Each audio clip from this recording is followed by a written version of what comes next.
Hi, everybody. This is Brian Mahoney with OTT Executive Podcast. We're thrilled to do our second iteration of the podcast. We're joined today by Isabel Rafferty. Isabel, welcome. Thank you, Brian. I'm very happy to be here.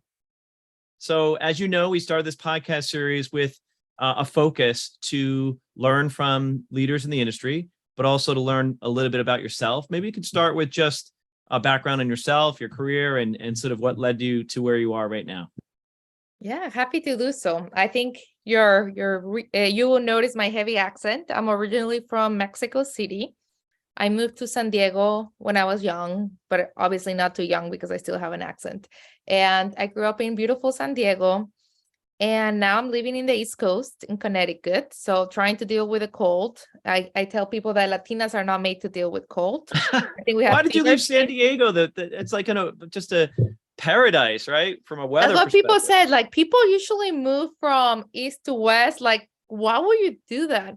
But there's something magical about living next to New York City. Our headquarters are in New York. Mm-hmm. And it's really where things happen. Anything that is advertising, business, I love being in the city. I think it's just fantastic. Our headquarters are in New York. So for that reason, I moved to New York City. And as a Latina, I realized, hold on a second. There is no streaming service for us.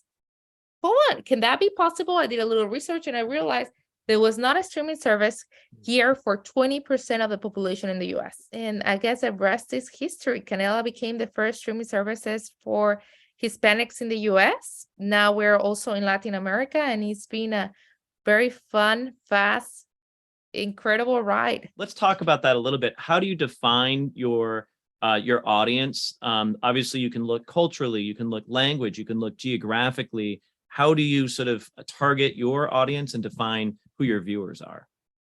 That's a great question. So we know that 20% of the population in the US today is Hispanic, and that's self-identification through the census. You consider yourself Hispanic. And I think that's very important to understand that it's not a language only metric. You know, you're not Hispanic because you speak Spanish. Mm-hmm. It goes beyond that. My audience is anyone that sees themselves as Latinos. Many of them could be Spanish speaking, but then you have people that are born here that will be attracted to programming that speaks to that culture. Do you see yourself as a virtual MVPD, an actual replacement for, whole cable, or who do you compete with, I guess is a better question to ask? Or are you sort of consider yourself more a niche streaming service focused on the Latin market? Yeah, we're a streaming service, a niche. I don't like the word niche because a niche sometimes is a small group of people. Community of interest, let's call it. Right, a community of interest, absolutely. Okay. We are a streaming service for Latinos. So yeah, my main competitor today is Univision. Univision launched a streaming service called ViX.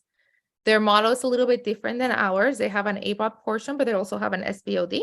How do you see the things, what does your crystal ball look like for next year? Are you concerned at all? Or because of your focus and your audience, do you just see growth on the horizon? Yeah, it's true. I think a lot of people are realizing that the growth of streaming, there is a cap to that. And there's subscription fatigue as well.